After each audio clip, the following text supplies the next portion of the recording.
and welcome. Today, I'm excited to have the opportunity to tour and have a conversation with Miss Justine Wilson, the founder of Curious and Kind Education, a forest school located right here in Sarasota, Florida. Her program is dedicated to outdoor learning experiences for young children. As early educators, we know the importance of play and discovery, but sometimes it can be challenging to imagine how that may look beyond our classroom walls. In this interview, we will be hearing about the philosophy behind forest schools, the benefits of outdoor experiences for children, and practical ways to bring more nature into daily practice. Whether you're a teacher, a director, or a family childcare provider, I hope this conversation inspires you to think about new possibilities and learning in the natural world. I'm excited to have you here with us today. I hope you enjoy this conversation. Here we are after how many days of planning this and stuff, and I am so honored to be here with you today, Miss Justine. From meeting you online to classes online and just learning about your passion and your knowledge and background and just the spirit of what you do with children. I'm so excited to have Justine here with us today. I have some questions for you and to learn a little bit about you and how you designed your program and how you wanted to unfold more naturally in the environment and to share what it may look like for other individuals in our community. Can you share a little bit about your journey in early education and how it led to your outdoor learning experiences? Yeah. Sandy, thank you so much for coming to Curious and Kind Education today and enjoying our beautiful 5 acres and spending gorgeous out here. the last part of the day with us as the kids were exploring the creek. So Curious and Kind Education came to be because I had been in traditional, conventional classrooms as a teacher and as a literacy coach and a building principal for 17 years. And I just found myself confined by the system. The teachers and the people inside the building work so hard for each kid, but sometimes the system itself is just really confining to some learners. Yes. And so as I was thinking about what I wanted to invent and bring to the world, I was researching self-directed education and forest schooling, as well as other models. I'm familiar with Montessori and Waldorf and all of the plethora of types of education, but those two really resonated with me because you can really follow kids. And in early childhood, that's what it's all about. So I wanted to bring that to kids of all ages. And so I was thinking, what would that look like if I opened a forest school for 5 through 12-year-olds? Beautiful. And here we are 3 years later. Beautiful. Sitting here with 100 kids enrolled in our programs from littles all the way up to 17-year-olds. Beautiful. Wow. Just thinking about that. And so the impact you have provided for your local community here. Yeah. So looking at seems like you've had a great outreach and support in that area. So that's beautiful. What kind of skills do you think children can see when they are developing through the outdoor learning environment? Yeah, so as we've combined self-directed learning and outdoor nature education, we bring the only curriculum we bring to them is social emotional learning. So we have a series of words that we focus on that build throughout the year, and then we review them again. And here's my question in regard to that. So were those words designed because of things that you see were happening and how they build upon themselves? Thank you. So we chose those words intentionally as a staff after our first year. And it really came about because we thought, like, what is our purpose? Sure. Like, what are we really trying to do? And Curious and Kind's mission is to help kids learn about themselves, others, and the world around them through trusting their natural learning instincts, which is play. And when you don't force any curriculum on people, you find that they learn through play. Learn through life, which when you're 5 and 6 and 7 and even 10 and hopefully beyond, then you're playing and you're learning. And we know that through Peter Gray's work. We know that through observation. We know that through watching little ones learn, right? Learn to walk, learn to talk, learn to crawl. Yeah. Is like that can continue if we allow it. So we really thought about what is our purpose? What are we intending to do? And how can we further refine it? So this week's word was community. And we developed like what is a community agreement, and how does that look and feel when we're participating in a community with pro-social behaviors. Right. Yeah. So during your afternoon circle, what I noticed was that was part of your discussion with a group of children when they came together as a community and they chose that word, and how you focused on first showing what it was, what it sounded like within the group of children, and how they came about to find resilience and how to work through that situation. Yeah. So I saw the children were, engaging in that conversation, and they were reflecting on that situation. Is that something typical that you see when you're looking at those words and how you choose those definitions of what to look at? Yeah, so we'll introduce it in the morning, and then throughout the day, we're constantly having those conversations with kids around their social emotional learning. And at the end, we'll bring to light anything that happened that connected to those words. But I wanted to comment too that you're mentioning resiliency. Those are like the resilience, the core body strength, the proprioceptive development, the gross motor, the fine motor, all of those concepts that a lot of times we intentionally teach in classrooms, kids are doing here naturally, right? Because they have trees to climb, because they have hammers to nail in their fort when they're building their forts in the forest, right? So because you saw the kid fishing today, he ties hooks on his line. Oh my goodness. Right. Gracious. And so we don't have to say like, let's practice fine motor skills today, because in the outdoors, they're doing those things, right? Naturally. And think about how that environment is set up naturally to embrace children's curiosity and mindset and thinking about what they do. We may think about it, oh, that's a pre-writing skill. That's a pre-writing. Well, let's focus just on that. But all those things, those episodes came naturally in their environment. I love that. Exactly. Thank you. So we do impose more of that social emotional learning. Like we'll bring those concepts that they might not be thinking about, but they need in their functions and in their interactions in play. And so we help foster those. What do you think are some of the challenges in running this type of setup for children when you're thinking about forest schools and outdoor learning experiences? What do you think are some of the challenges you may have experienced or may come about at some time? Yeah. One of the challenges is we do get a diversity of kids.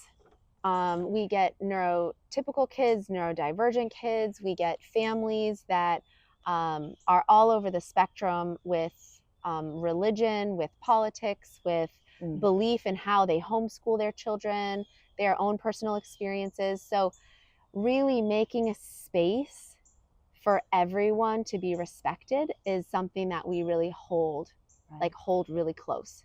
And we make sure that happens. And it can be a challenge when kids are in conflict, because they've had this space to play. We work really intentionally with their families and with the kids. And I see it as an opportunity for them to learn and grow, right? That's like why we've done this, why we've created Curious and Kind. Whereas maybe in other settings, that could be a huge challenge, right? So we've taken that a little bit away. But again, we've thought about very intentionally how we handle conflict and how we approach that, so that it is something we can overcome. Another challenge is risk management, and that's always the front of people's minds is like, how do you this is such a big space. Like, how do you handle that? Right. Yeah, exactly. And so we have, safety protocols in place. The kids know that there are certain absolutes, that happen. And then they know when they need to let us know of something like, hey, I'm going to climb a tree. Right. They know they have permission to do so, but they also know that they need to just let us know to have our eyes on them. So the creek, the trees, the drill, you know, like there's certain absolutes Right, that right, right. they know. But those are guidelines that are set up before. Yeah, yeah. So when you're thinking about guidelines and what the expectation is and where we can have that freedom Right. of movement and body awareness and stuff like that, so children have that opportunity to that. But it reminded me too about the challenges, what you were saying about where children may have difficulties communicating to each other. Made me think about, you know, when I first met you, you were talking online, you were sharing with us about we want to have confrontation. Mm-hmm. And having that confrontation in the class, in the environment, and how that is so important for the need to know for children how to handle those situations. Mm-hmm, mm-hmm. So it goes back to that as well. Beautiful. And that connects too with their sense of autonomy, yes, right? Is yeah. like they learn that they can like solve conflict in themselves. Right. And so we'll see it happening and we'll give them space, and then we just get closer like as needed. Or if they come today, you know, like there's a kid today that came, he's like, Justine, I need your help with this kid in the woods. And I'm like, okay, let's go. You know, like, what are we doing? Yeah. And he's like filling me in as we're walking. It's about, he was aware that there was a situation that needed assistance. That he needed help with. Oh, that's so great. So we'll step in anytime they ask us, of course, or when we're seeing, you know, someone's reaching frustration and it's not beneficial anymore. We'll ask them if we can help. Beautiful, beautiful. Yeah. What are some early steps that educators can take to incorporate more of this natural environment? Yeah. There's so much richness out here. I know. And there's such much, and I love the fact that there's so much variety. Yeah, that's the true. variety of different things that are eye-catching for children, and the things that you set up for activities for them to do. It's intriguing. It's almost like, oh wow, I want to go and explore that. Yeah. So what are some ways that we can possibly take just a minute part of this beautiful environment and embrace it into some other aspects of our environments in some other types of school settings of this? So I think I'm thinking of three things, and hopefully I get to the third one. That's good. Yeah. That's good. So one is earth below and sky above, right? It doesn't need to be 5 acres of forest, right? Beautiful. With a creek. Beautiful. It doesn't need to be that. It just needs to be outside. Yeah. Right? Earth below, sky above. It could be concrete. Love that. It can be just that simple, right? Because the air on your face, the tree, the birds in your ears, right? All of that is coming in and creating the environment. The next one would be your mindset, and being open to observing kids and what they're doing naturally, and then just uplifting that. So today the activity we set up was candle making, but it actually came from a kid last week. He said next week, he goes, can we make candles today? And I was like, oh, I'm not prepared today, but we'll do that Friday, the next time you're here, which is Friday. Right. So we don't usually set up activities that haven't come from the kids.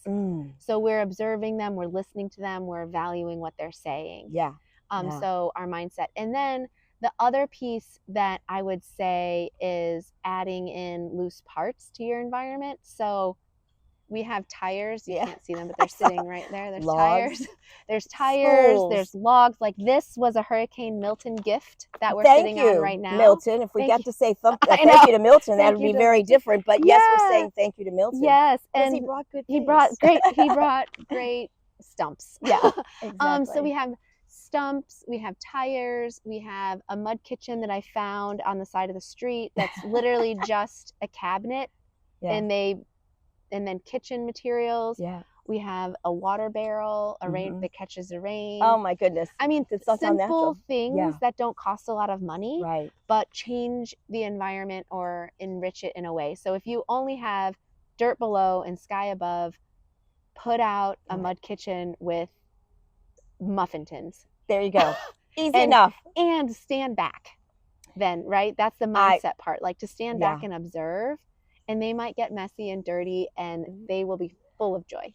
And to think about that could be part 3. I'm not sure if that was your part 3, but I think the stepping back and just letting go is sometimes the most hardest thing for educators in our field to think about where we have to give the knowledge. Yeah. We don't have to give the knowledge. The children have the knowledge. Yeah. They have to experience it first. You know what people tell me is they say they feel like they're doing nothing.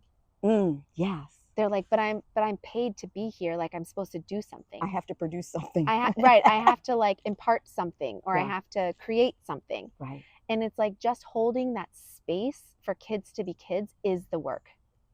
Right. And being aware and observing and stepping in as needed and uplifting whatever they're talking about, asking deep questions, just participating as a human. Right. That's the work. Oh my gosh. Yeah. That's just golden. Yeah. That is really just golden, because you really think about it. We have such initiatives to think about, what I have to teach you today. Right. Yeah. And I think children teach us more than we teach them. Yeah. So just watching them going kind through of like, that. well, what can the learning be today? Right. Like when we design this, so we have to do this kind of thing, because you need this kind of thing, and taking away that. Yeah. One other thing, what message would you like to leave with providers about the importance of outdoors? So wrapping it up, thinking about what is the importance of this beautiful backyard kind of thing, the outdoors experiences. What are some of the things that we can really say, wow, children have that opportunity to really gain knowledge from outdoors and learn more about, and the importance of being outdoors? Yeah, so there's the health benefits to their physical bodies. We had one family tell us after about 2 months of being enrolled that his kid was like seeing calf muscles like on his child.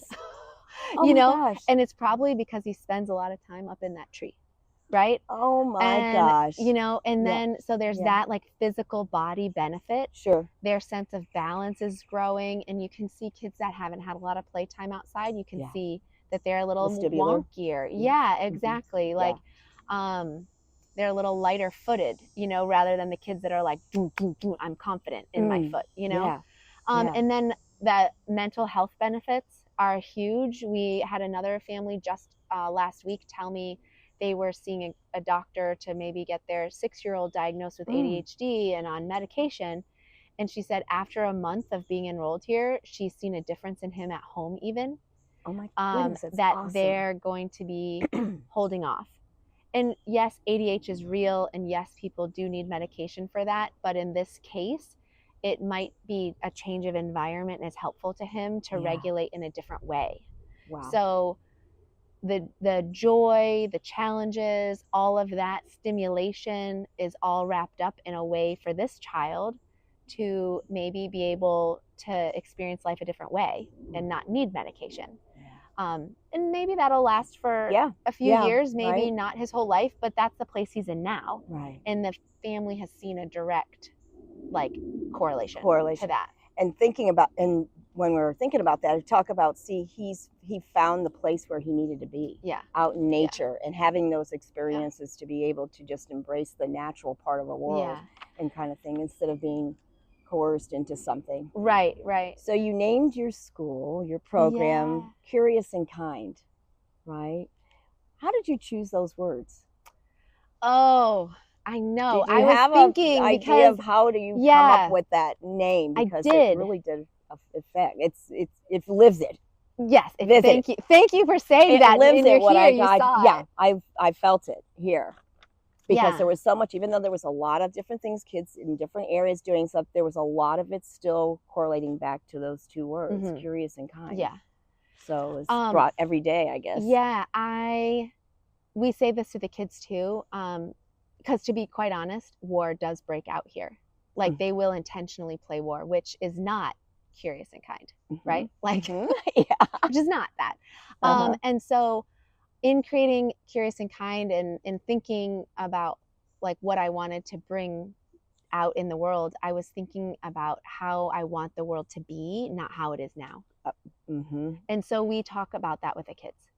Like, we don't have to play or recreate the world as it is now or as it is on the nightly news, right? Because look, we're in this amazingly peaceful place. Like, why are we bringing the worst of humanity? It's how I said it to them actually just last week.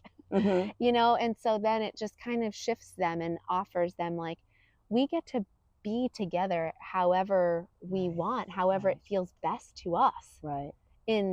To me, that is curious and kind. Yeah. Like to be to be inwardly curious beings, bringing curiosity, and then outwardly showing that kindness and grace to other people and ourselves. Yes. Yes, I Right. was just going to say that too, and Yeah. to us as the adults in Yeah. the situation, kind of Because thing. because saying stop, I don't like that is kind. It's kind to yourself. It's kind and to it's yourself. clearly communicating to the other so people don't have to wonder. Yes. Right? So kindness isn't like nice girl yesing Yeah, people, yeah. right? It's true, it's more authentic kindness Sure. that we teach Yes, here. I can see. Yeah, and I witnessed it today. I Yeah. mean, witnessed it with the kids, and when they were, when they were in the little creek area and they were fishing and stuff like that. Conversations. You just close your eyes and hear the conversations and how they were evolving, but also how children were addressing those own situations and taking ownership of how to correct that or fix that, to understand. Yeah. One last thing I wanted to share. You just received a beautiful award. I want you to share that a little bit with us and our listeners today. Thank you. That was just this week. Yeah, yes? just this week. Yeah. Yoo-hoo! Yeah, first to know. So tell us a little bit about that. Yeah, so we have been working on our safety protocols, our handbooks, our staff training, all the insurance, all of the pieces that make a quality program. And Forest School Teacher Institute started an accreditation program. And so we were able to meet all of their standards to get that kind of gold stamp saying, yes, you are an accredited forest school. Oh my gosh, beautiful. Thank you. Oh my gosh, I'm so proud of you. Yeah. And then one piece that's further coming, if I can mention it, of course, is in all of our learning in the 3 years that we've been in existence, to get that accreditation means that we have a quality program. And part of that quality program is the way we interact with kids in this setting. And so I've written it down and I'm now like offering it to other people. So if people are thinking of starting a program, or how do I take kids outside, or what do I do?